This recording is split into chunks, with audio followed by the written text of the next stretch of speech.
Hello everyone, welcome to this fireside chat on scaling in Dutch and Belgian markets with Channable. My name is Jorg Bokelaar, I'm one of the product managers here at Channable. Before we start, we have a live chat and our colleagues are available for you to answer all your questions. So if you have any questions about the things that we're talking about or anything else that comes to mind, feel free to ask all the questions in the chat and they'll answer you promptly. I am joined today by Patricia. Hello. Patricia, could you briefly introduce yourself for the audience? Of course. Thank you, Jorg, and Channable for having me. I'm Patricia. I'm Lead International Partnerships Growth at Bol. That means I'm supporting our international partners and especially ecosystem partners in helping sellers making the way to Bol and scaling successfully. Amazing. And to continue on the topic of Bol, what was your most recent purchase there? Obviously, I buy a lot at Bol, and my best friend actually just became a mother, so I bought her one of these famous children's books about the always hungry caterpillar. Very much pleased with that. And how about you, Jorg? Well, actually, my brother also became a father, so I became an uncle. It's a real pink cloud. So I went a bit more practical. I bought him one of those white noise machines, so to make sure that his baby sleeps and therefore he sleeps as well. I think so far he's been very grateful. So all in all, great experience with using Bol. Yeah, you have to know actually. We buy a lot on Bol, so I'm curious. Those were the shiny purchases, but what was your actual last purchase? I think my actual last purchase was indeed super practical. Like, the little hooks that you can hang your towel on and some hair gel.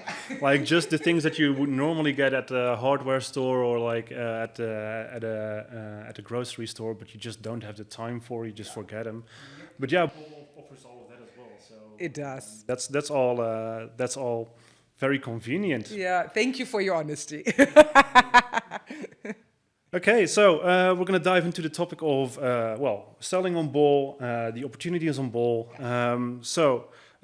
Before we start that, can you tell us a bit about how you got into the world of marketplaces and why specifically you're attracted to working at Bol?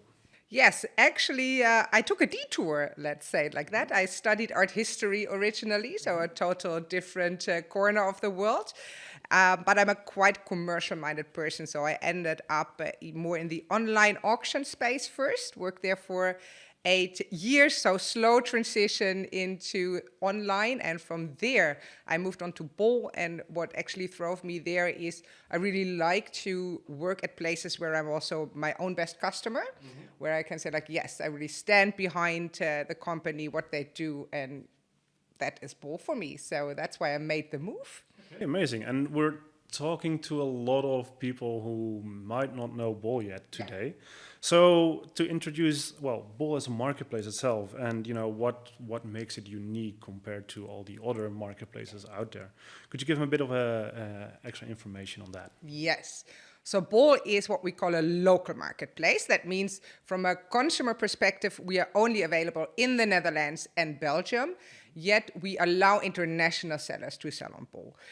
With our 14 million active consumers, we are the biggest and the number one marketplace here in the Netherlands and Belgium. And you can basically say every Dutch household uses Bol, and that is quite big. Also, looking at the market, what makes it unique is, of course, the geographics. It's a rather small country, so you really have like online business thriving by being able to deliver fast. But also what really differentiates us from other marketplaces is, I think, the personal guidance you get at Bol.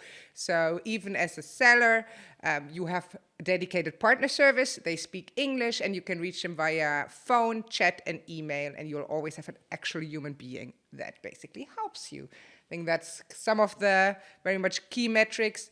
What else is important is it's a very technically and online shopping advanced country. So the Netherlands and Belgium both are very much used to buy via phone. I'd say like 97% of the Netherlands is already shopping actively via their phone. I think that's digitally advanced. You can actually say that.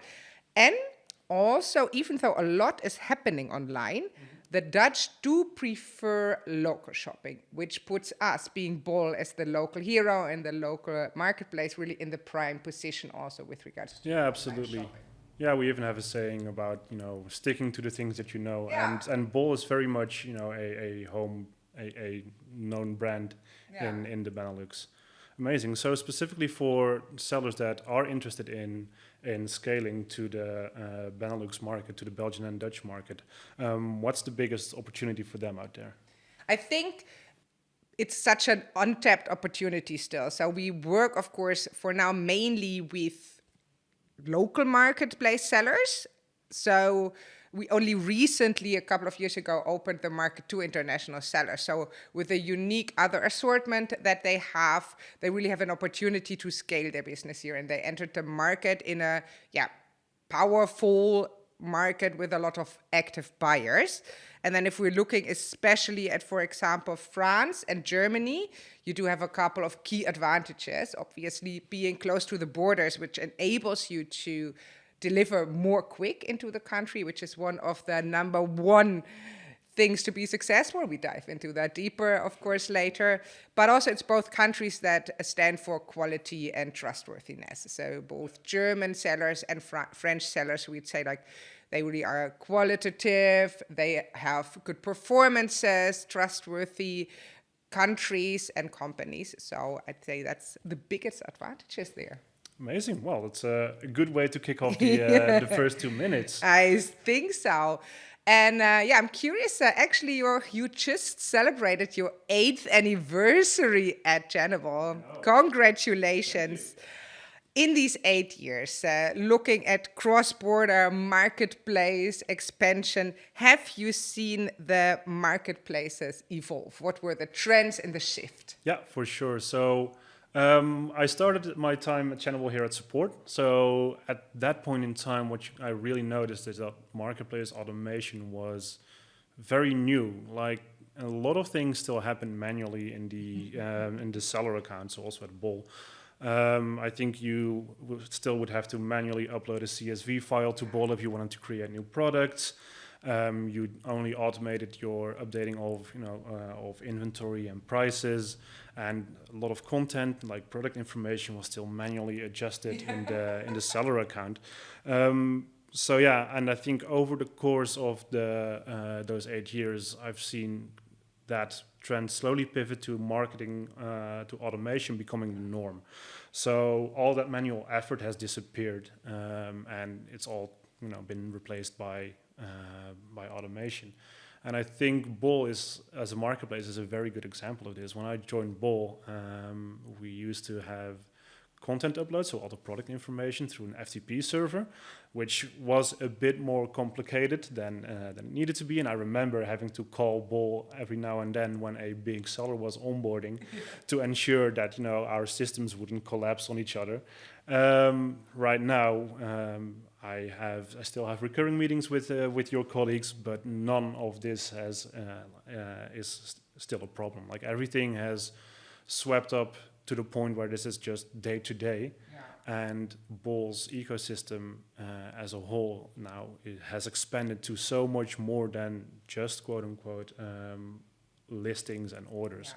We'll touch upon the ecosystem later because it's super fascinating to talk about.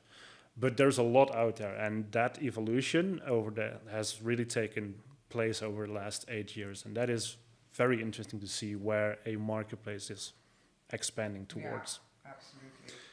And where are you currently seeing the possibilities in terms of demand on Bol? Is there anywhere where you would say, hey, if you're a seller in this particular category, or if you're a seller in this particular branch, now is the time to get on Bol? Yeah. We obviously cover a lot of markets. As you can generally say, probably if your product is interesting and available, we probably have a category for you. Yet there's some categories or markets, how we call them, that stand out. So generally, we are looking for, or what we see strong demand for, is consumer and user electronics with a good price and a fast delivery. So here in these sections, it's really important that the price is right, but also you can deliver fast. Then big domestic appliances. I think dryers, washing machines, fridges. No small ones. We do have enough water cookers by now. We do not need more of those. So really the bigger pieces. Then category like fashion is very much expanding as well. Think denim, sportswear, very trending. Now vacations coming up, obviously, as well. And now at the season, we're now in May, so think here as well, seasonal products, a garden, outdoor, camping, but also one that always is on is DIY. Right. So do it yourself. The Netherlands, they do like to work on their homes, gardens, etc. So that's also very category where there's always demand for. Yeah, sure. Nice driller, these kind of things. Yeah. Is that what you also see from the Channable side, or do you hear any surprises here? Yeah. No, for sure. I think historically speaking, the categories that you mentioned, Channable has always done well. Also, specifically on Bol, like consumer electronics and home and living and DIY are our strongest categories also on marketplaces. And like you mentioned recently, I think fashion has also really expanded on Bol. I think the only thing that I always feel like flies under the radar is health and beauty. I think that's a category that really lends itself well for selling on marketplaces. It's like the hair gel example I mentioned in the beginning. It's just something that you tend to forget every now and then, and customers just order it on the side. So I really feel like that category is overlooked, and there's a lot of potential. I can confirm it's definitely a booming category. Also now with all the health awareness outside, like supplements and these kind of things, you see it really more and more also entering the market. Very good point. Yeah, it's a booming category. And I think what Bol in particular also really does well is communicate where the opportunities are. I think there's a page, and I think we'll link that after the webinar and the communication after. But where Bol actually highlights their white spots, so the categories where there are opportunities. So for anyone listening, if you want to make sure that Bol is a good fit for you, I would very much recommend checking out that page, because it's a super useful page. True. Exactly. So let's get a bit more practical then. So let's just say that after hearing all of this, it sounds good to me, and let's say I'm a seller currently listening in from Germany or France. What's step one? Like where do I go? What do I ask, or what do I do to get started on Bol? Yeah.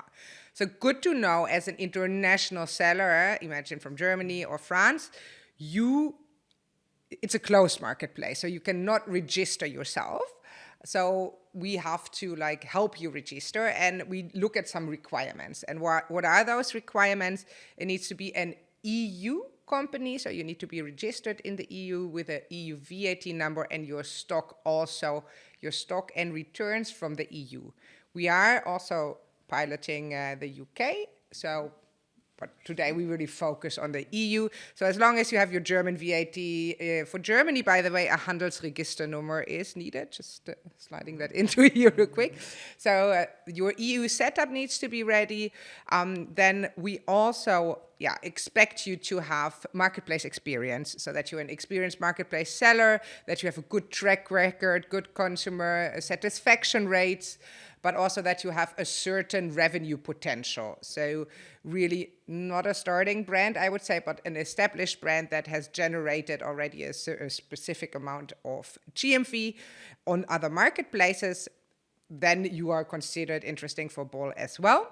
And competitive delivery times into the Netherlands and Belgium is really needed. So I'd say everything below 3 working days gets difficult. So you really want to make sure that you can get your packages within 5 days. That's 3 working days into the Netherlands.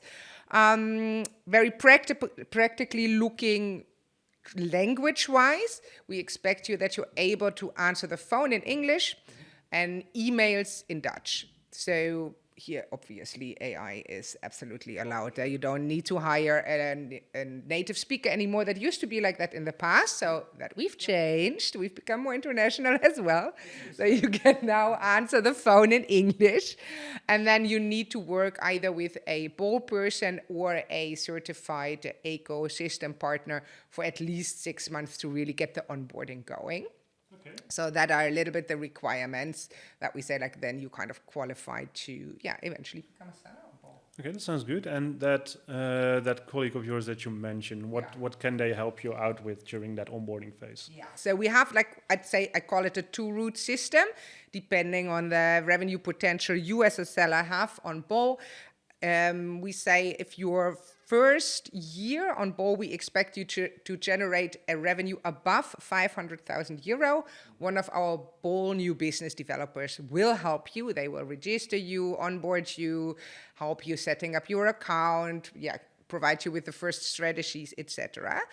But we're also making room for a little bit smaller brands. If we say, like, okay, we think your marketplace potential within the first year is above 100,000 euro, then you can get qualified and registered and onboarded via internationally certified ecosystem partners such as Channable. So you actually are one of these certified partners that do the qualification, the registration for us, that help the onboarding, setting up the account, but that also provide you with the necessary information, how to be successful, what to look out for, when to start advertising, etc. So those are the two routes that we basically go. Amazing. Yeah.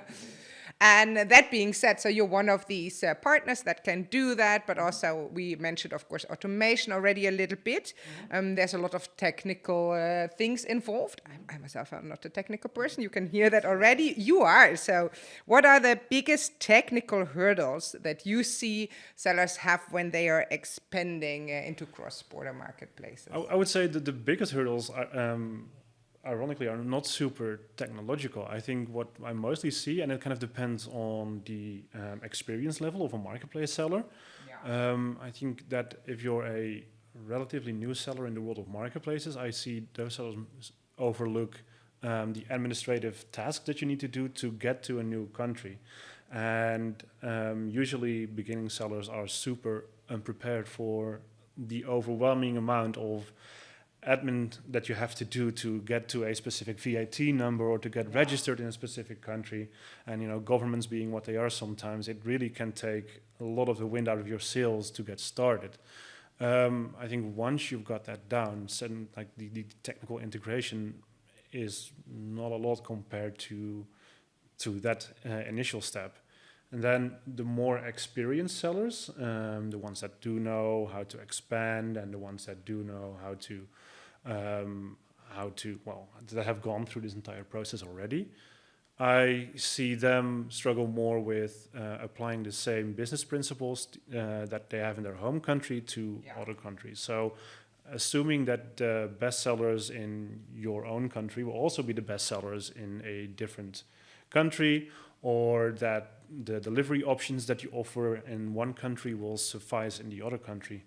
I think selling in another country or even selling on another marketplace, each environment is kind of its own little atmosphere, right? Yeah. I mean, there's a completely different client profile on Bol than there is on other marketplaces.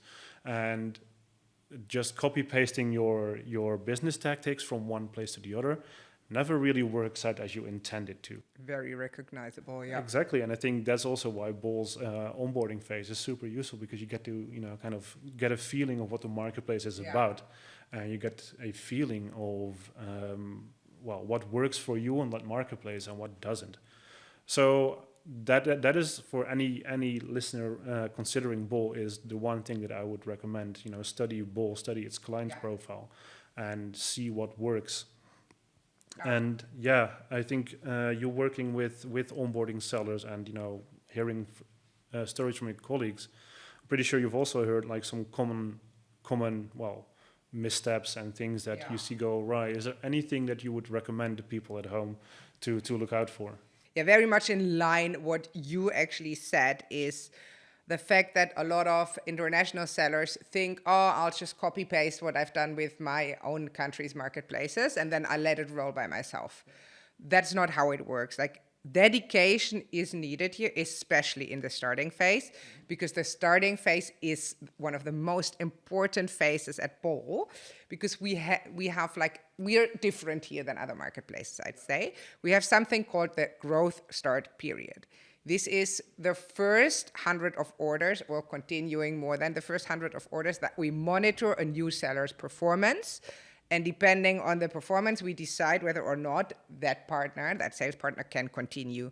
And that's something that a lot of starting partners are not aware of. So they set up their marketplace, they think everything rolls by themselves, and they move on, and then whoopsie daisy, oh, I'm on timeout. What happened here? So that's kind of a familiar story. So let me also quickly highlight that growth start period to our watchers and listeners. Basically, what we do is within the first 100 orders, we do monitor 3 very important KPIs, which is on-time delivery. So you want to have 93% of your orders need to be delivered on time. We also monitor the cancellations, and this is really only the cancellations caused by the seller. So not returns because of doesn't fit. Exactly, yeah. And then the last one is what we call customer inquiries. That's questions that come in on a product. If they are too high, depending on the category, we also say like, okay, either something's is wrong with your listing, it's not clear, or what we see very often is that it's with regards to returns. So what I then can indeed say is really use the Bol EU return label. I'm very much marketing that here now. That takes a lot of that hurdles already. Yeah, sure. And just check your seller dashboard regularly to make sure that your KPIs are in green so that you pass that growth start period and then can go, scale. Exactly. And that's what we want to do. Yeah.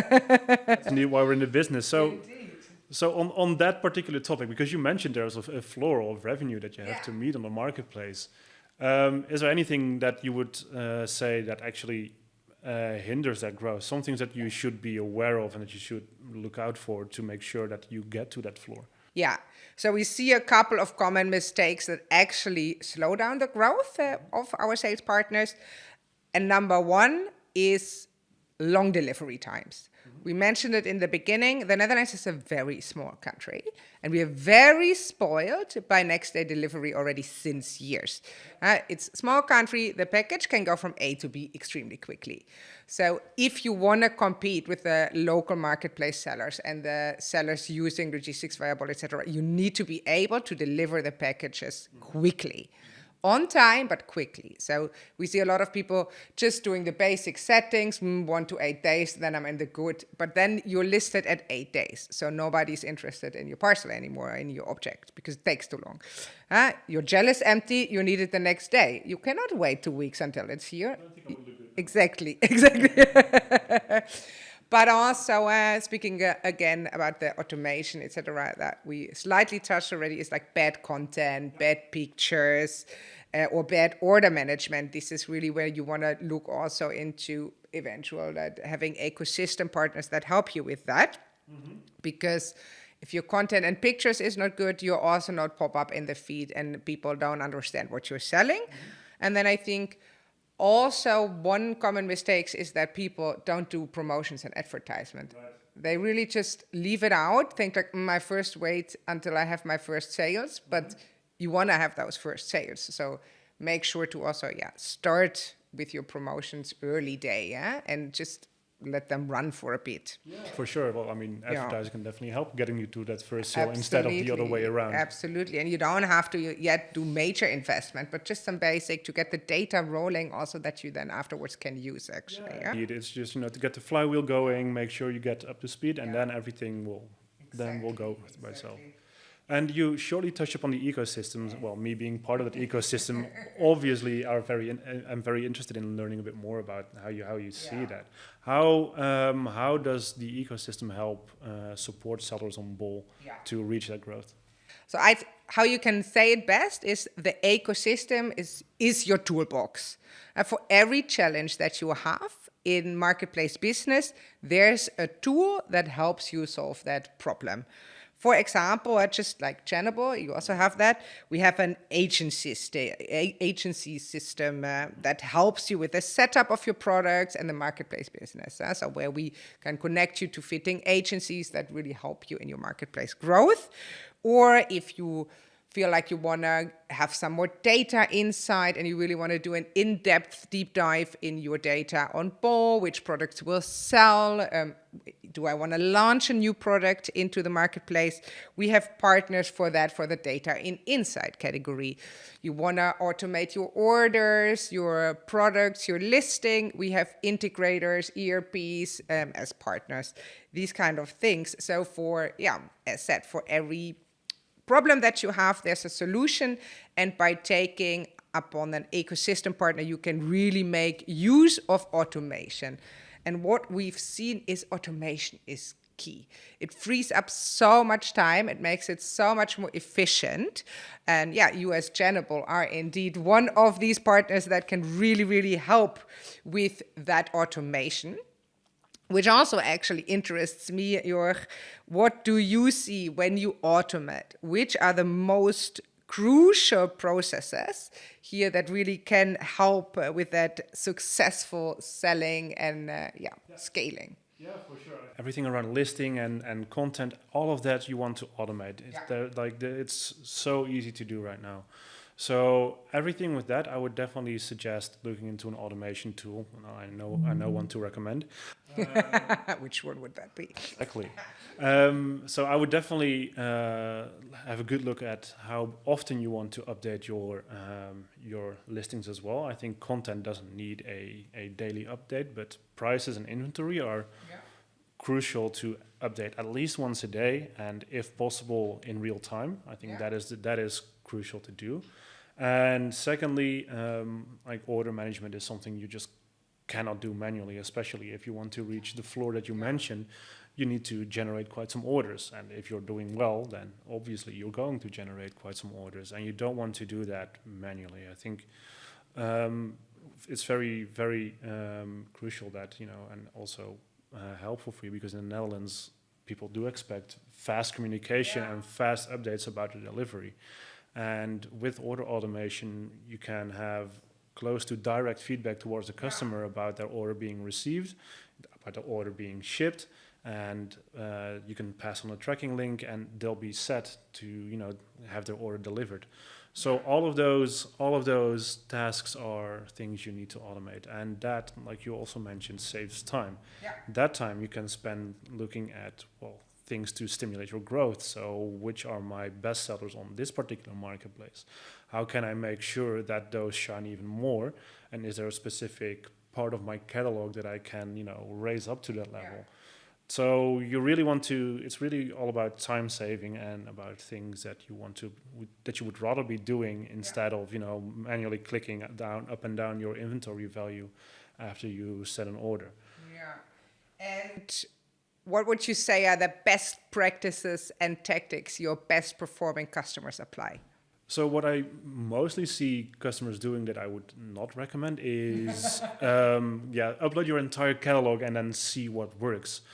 With fulfillment and logistics being the crucial part, I think you want to start small. You want to start with a part of your catalog that you can fulfill, and that will meet the criteria that Bol asks in this startup phase.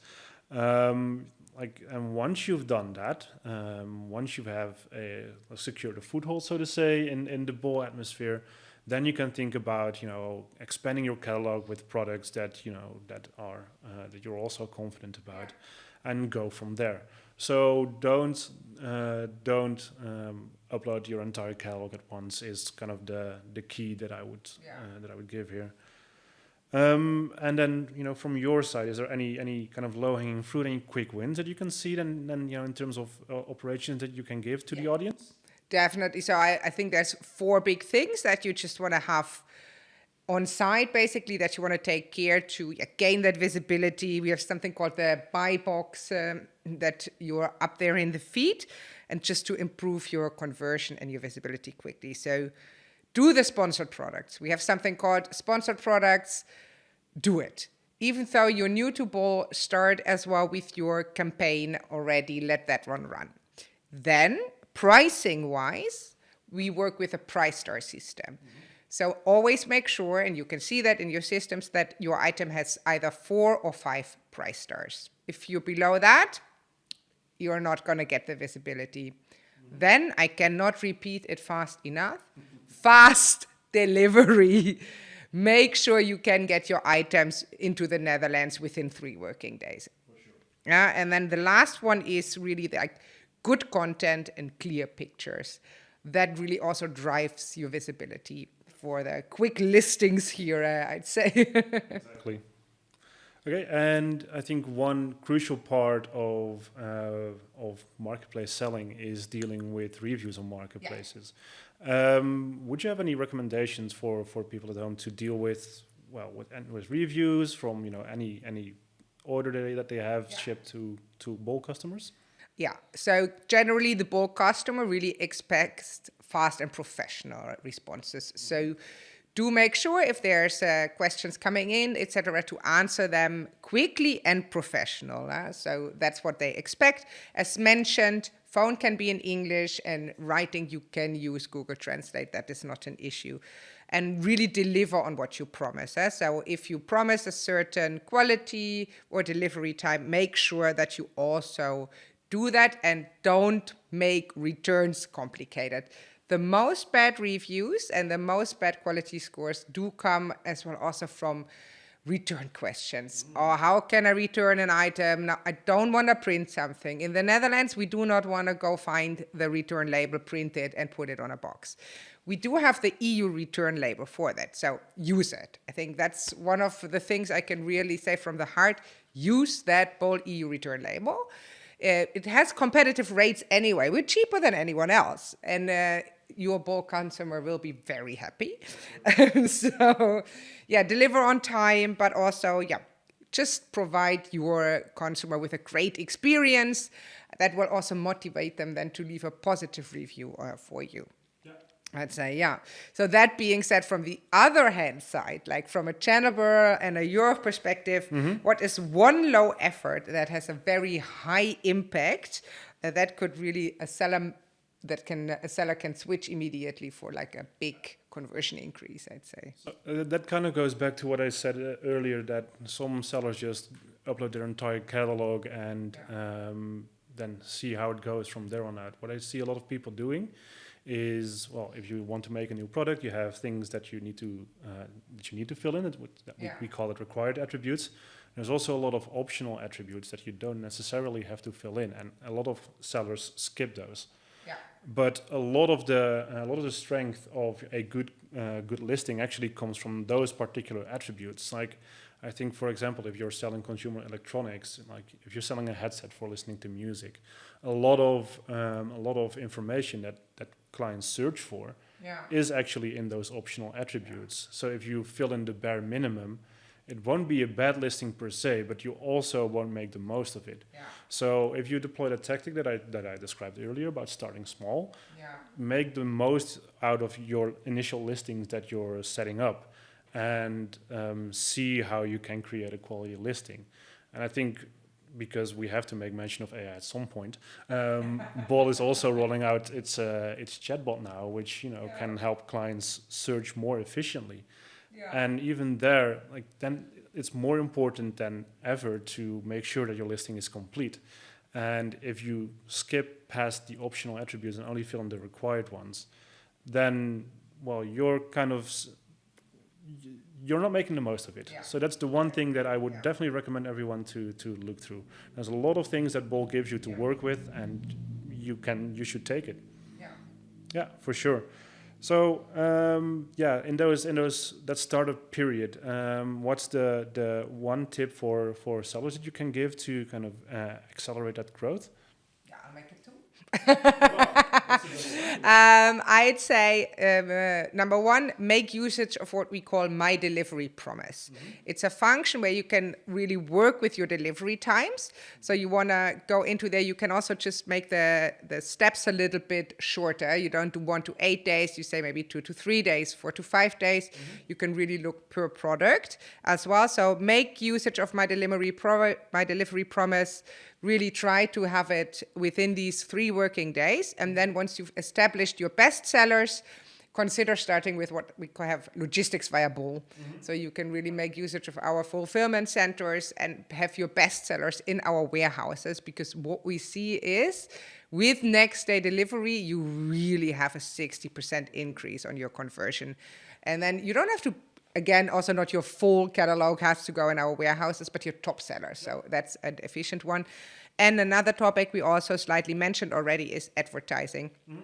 Do it right from the beginning. Start your automatic advertising campaign in your seller center. Let that one run for 4 to 6 weeks. And then you can gather some data about your products and then start personalizing. I think that's the two things where you can also, as a starting partner, accelerate growth rather quickly. Okay, that sounds good. So I think a lot of it is in the shipping and the fulfillment. Yeah. All right. So, and then once we've actually gotten going, what's in store for Bol? Like, is there a little sneak preview that you can tell about, things that our sellers can, keep in mind if they're considering Bol? It's also a lot still about delivery. So that is one of the key things we really see, especially for our international partners. Making sure to deliver quickly into the Netherlands is key.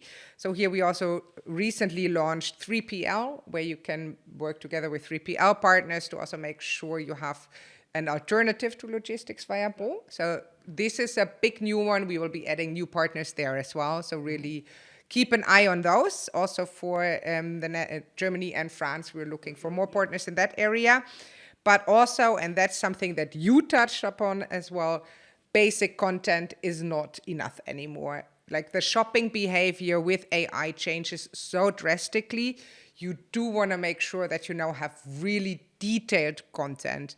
We're also working indeed with that Cadeau Hub, what we're having. So with people shopping via AI and shopping via chat, etc., you want to make sure that all the details are in there, the right keywords are in there, but also picture-wise, make sure still have your good first starting picture, but show the picture, the object in action, basically. And I'd say start working on videos. Ooh, interesting. Yeah. That's a good take. All right. Well, I think we've kind of come to the end of our chat. One final piece of advice that you want to give to the people at home before we wrap it up? Yes.